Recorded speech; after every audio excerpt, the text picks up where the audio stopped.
hapon ngayong dalawa. Updating, sobrang lubak na kalsada papunta sa Landres.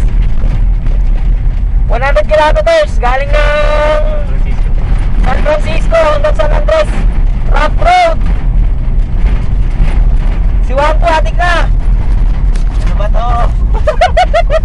Woo! Puta, alikabok! Di makita kalsada, Brad? Ayan ang kalsada. Ay, kalsada! Handang kilometro, puro ganyan.